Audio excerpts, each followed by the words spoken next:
اسلام آباد کے Kulsoom international hospital کے باہر موجود ہوں. میں یہاں پر اکیلا نہیں بلکہ میرے ساتھی رپورٹر مہوش کماس بھی ہے اور کیمرے کے پیچھے ہمارا دوسرا رپورٹر زین ملک بھی ہمارے ساتھ موجود ہے. مہوش سے پوچھیں گے, مہوش بتائیے گا یہاں تک ہم پہنچ چکے ہیں چونکہ ڈی چوک مکمل طور پر بند کیا جا چکا ہے, ورکرز یہاں پر بھی موجود ہے, اب کس طرح اس بات دیکھ کے آپ کے ورکرز کے؟ دیکھیں جس طرح ہم تحریک انصاف کے جو قافلے ہیں اس کو کور کر رہے ہیں, 2 دنوں سے 2 دن ہو گئے ہیں تحریک انصاف کا یہ قافلہ جو ہے خیبر پختونخوا سے ڈی چوک کی طرف رواں دوا تھا. اور آج ہم نے جس طرح صبح حالات دیکھے جو جس طرح تحریک انصاف کا قافلہ جو ہے اس میں پہلے 26 نمبر, پھر اس کے بعد G13, پھر اس کے بعد G11 کراس کیا, پھر 0 پوائنٹ, اور پھر اس کے بعد یہ لوگ یہاں پر اس وقت موجود ہیں. تو یہ بتاتا ہے کہ یہ جو قافلہ ہے جو عوام ہے تحریک انصاف کی وہ اس وقت بھی چارج ہے اور وہ تیار ہے آگے جانے کے لیے, جبکہ انہوں نے کوشش بھی کی کہ ہم جائے ڈی چوک کی طرف, لیکن ان کو پھر سے پیچھے جو ہے وہ دھکیل دیا گیا ہے. لیکن اب یہ بھی باتیں جو ہے وہ سننے میں آ رہی ہے کہ جو بانی پی ٹی آئی ہے ان کا کہنا ہے کہ آپ لوگوں نے اپنا احتجاج جو ہے وہ کنٹینیو کرنا ہے اور پرامن طریقے سے یہیں پر رہنا ہے.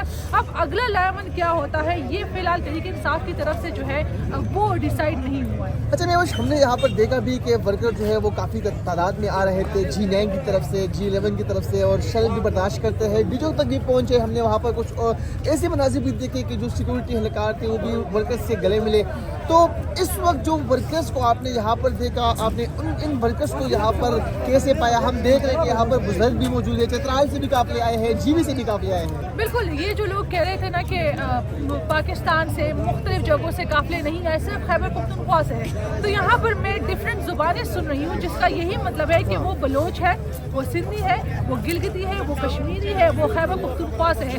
تو یہ جو کہہ رہے ہیں کہ پنجابی ہے, سندھی, بلوچی, ایسا کچھ نہیں ہے. تمام پاکستانی اس وقت تحریک انصاف کے قافلے میں موجود ہے. عمران خان کی کال پر یہاں پر آئے ہوئے ہیں.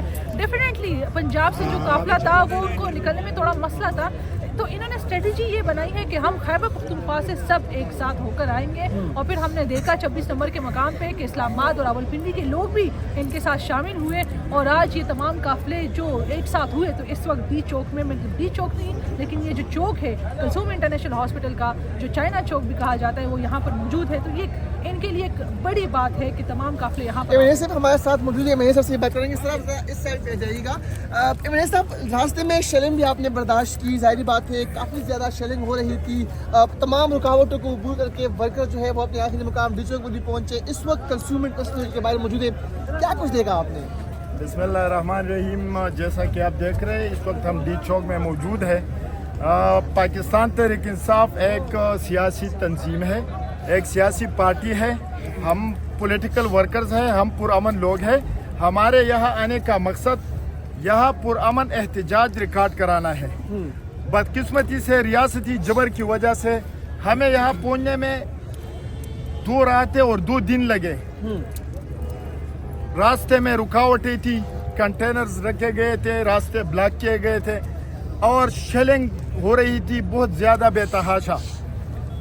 ہمارے ڈیمانڈز بالکل واضح ہے.